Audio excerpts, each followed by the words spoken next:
guys, it's me, Andrea, image consultant and stylist with Andrea Styles here. And today we are going to be talking about flawless foundation. This is a continuation of some of the makeup series that we've been doing.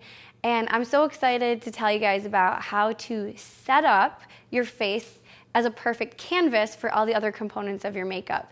To me, this is what flawless foundation is.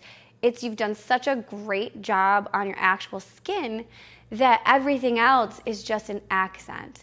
And this is foundation for every single age and every single skin type. So we're going over things that are useful no matter what. So here we go, we're gonna jump right in. This is my friend, also a client, and she's volunteered to be my model. This is Kara. And I picked Kara today because she has combination skin. It's not too dry and it's not too oily. She's got some freckles. She's got a little bit of, she's got some pores going on over her nose and in her chin area. So very typical.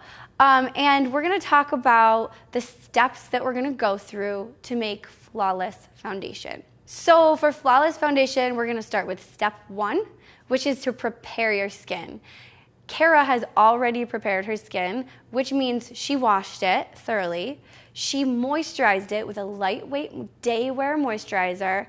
And then before we even put any makeup on, she already went ahead and used a primer for her foundation. That would be considered a foundation primer. When you're picking a foundation primer, you want to pick one that matches the type of foundation you're going to use. So we're using oil-free foundation, oil-free primer. We're also choosing to use a more natural foundation. So we're using a primer that doesn't have any silicone in it. So just keep that in mind when you're choosing your primers. This particular primer, because it doesn't have silicone, I would say is better for a slightly younger skin. If you're working on older skin where there are a lot more deep wrinkles and lines to have to literally fill in, you might want to actually go for something that has a smoother slip to it and fills in the wrinkles more. So something maybe with some more silicone to it. So we've already got her skin prepared. Step 2 is to actually start applying the makeup. So when you're applying makeup, you've got to pick your foundation. As far as Kara goes, we're going to use a liquid foundation and a cream concealer.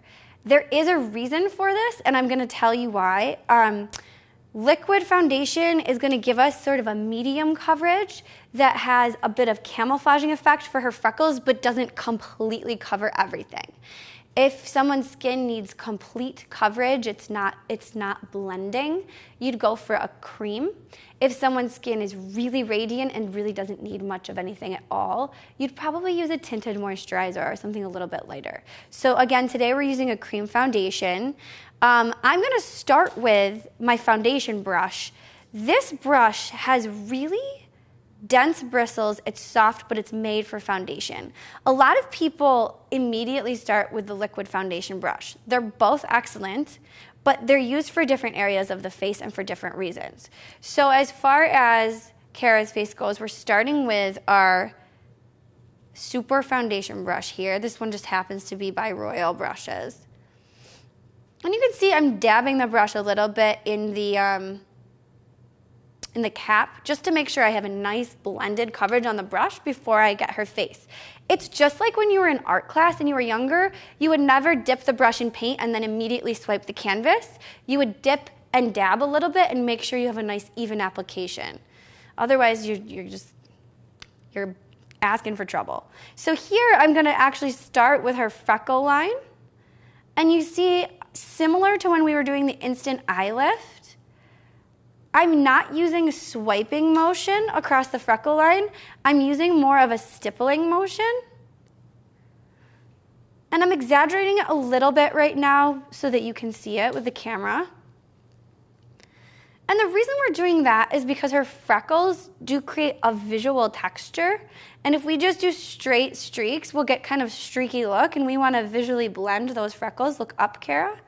Thank you. And then I'll go back under her eyes and use a smooth motion where her skin is very smooth and where she doesn't have freckles. I love freckles.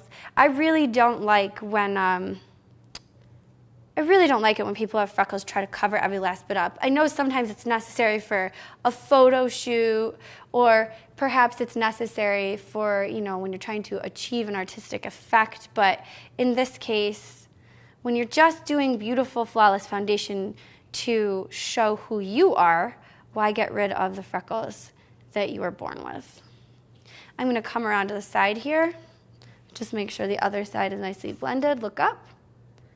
And don't forget to blend slightly over the ears and slightly down onto the chin line too, because you don't want to have that masked effect. Kara, can you close your eyes for me? Just hit over her eyes. Now, if you have a little too much foundation at any point during your application, you can pick up a sponge. And when you grab your sponge, you'll just lightly dab any spot where you see a little bit of foundation in the creases or cracks, or if it looks a little too heavy. If it looks heavy, it is too heavy. You probably need to go in and pick up. Look up a little bit, Kara. Close. Look up. Close. Eyes are the notorious place where there's a little bit of creasing. All right. Next, you are going to grab brushes that you would use typically for smooth liquid products or cream products. So I've got a foundation brush here that's a little bit bigger and a very, very small concealer brush. I can really use either of these. I can use this for foundation and concealer and this for foundation and concealer, depending on the zone of the face I'm working with. So just use your brushes practically. I already got a little bit of the foundation under her eyes. Look up, Kara.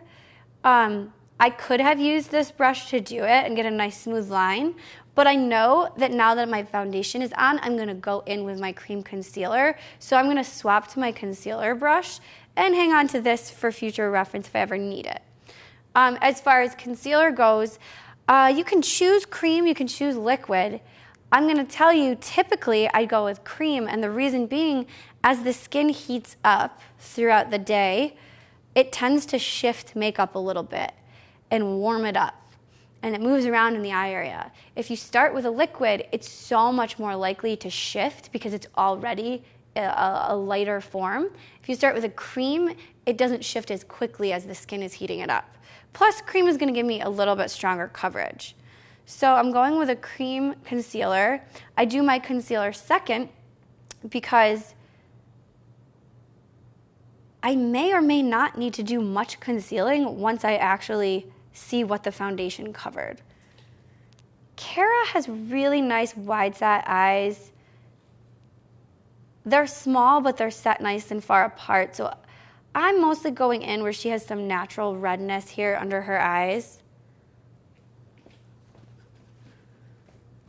Look up. Just getting the corners. Close. If there's a lot of vein showing where the eyelid closes, which Kara doesn't have, but if there is a lot of vein showing, you could lightly go over that with concealer. Kara's got a little bit of redness in her pore areas. So just a dab here and there. Let's see if there's anything else. And maybe if there's a little spot treatment that you need to touch up. When it comes to concealer, it's wise to have two different tones happening in your makeup bag. Your basic concealer that matches the foundation, and then your lighter concealer that you would put anywhere in the eye area or on the face where you want to make it look brighter, bolder, bigger. Kara, to be honest, I don't want to make her eyes look any wider apart, so I'm using a concealer that matches her basic foundation. If I was trying to make them look further apart, I would have used a concealer underneath and through the corners that is a little brighter than her foundation. So that's the next step. Again, Kara, look up. Let's see if we have any creasing. I don't really see any. Awesome. And then the final step for a flawless foundation is to seal the deal. And you seal the deal typically with a powder. whether that's a translucent powder or sometimes people like that extra coverage that a powder with a tint of color would give them. You can use a typical pressed powder or a mineral powder. The one thing I'm going to kind of give you as a side note or a warning is that with makeup, you don't want to put powder on before you're going to finish putting any other creams on or liquids on. So if I were going to go back in with a cream blush, I would need to do that now before I put a powder on. And typically I do like to put the blush on before I seal the deal and finish off the look. I think of powder on the foundation or powder on the face at the very end as a finishing item. It's not the foundation itself. So I usually wait until the very end and it just softens the look of all the colors on the face. So I wouldn't say that blush makes the foundation, but I'm gonna put a little bit on there so you can see that before the powder goes on. And today we're going for a powder, and I'm not actually using a light blush color. I'm using a little bit of a bronzer. Sometimes I pause when I'm applying. I can't always think and talk at the exact same time. And Kara's very fair, so when you're choosing a bronzer on someone who is very fair, you need to be cautious about the bronzer. You don't want them to look like they got streaked with dirt. Notice how, as I am applying the bronzer, I'm not using a streaking motion. We're doing the same thing that we did before and using a stippling motion to have a really soft effect. Kara, can you do me a favor? Can you slightly suck in your cheeks? Yep. You see how when she sucks in her cheeks, this is where her bone structure hits, and this is where there might be a little shadow if she was caught under different lighting. That is the spot on the cheek where we want the intensity of the bronzer, because we want to chisel the cheek. And I keep saying Tara because I have so many friends named Tara. Kara, if you look at her face without her cheeks sucked in, it's the widest in her cheeks. So narrowing that out will help us see her eyes more. So that's why we're doing that with a bronzer.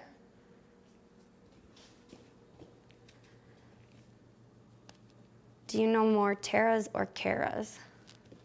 Oh, definitely Taras. Sure. Kara says she knows many more Taras than Karas. I think I do too. Okay, so last but not least, we want to set this beautiful look. We're going to set it with a light tinted mineral veil powder. This particular one has a tiny bit of a sheen to it. Most powders do not. If I'm doing day wear for somebody who's not necessarily going to be under TV lights or anything, I will use something that has a little bit of a sheen. If they tend to get oily very easily, or if they're going to be under TV lights very often, I'll oftentimes opt away from a sheen. Notice, again, we dab the product on the brush before we apply it to the face so that we're not accidentally applying way too much of something somewhere. You want to look up for me? If you can't get under someone's eyes very easily, which happens quite often because some people have like small eyes or very deep set eyes, in that case, you are going to pick up a smaller brush made for dry product, something that's a bit dense, and you're just going to take that small brush under the eye area to make sure that you set any of the makeup, the eye makeup, that sort of thing. So Kara's Flawless Foundation is finished, and when we take a really close look at her, you can see that she looks beautiful, fresh. She doesn't really look like she's wearing makeup. So she's got that glowing skin, but without an overdone look. It's the true day wear. So here we are again, and Kara has come back to us. She has put a little bit of blush, a little bit of mascara, a little bit of lip gloss on, and this is her fresh, flawless foundation for day wear. We set it up perfectly, and she was able to finish it, and everything just looks beautiful because her canvas was beautiful.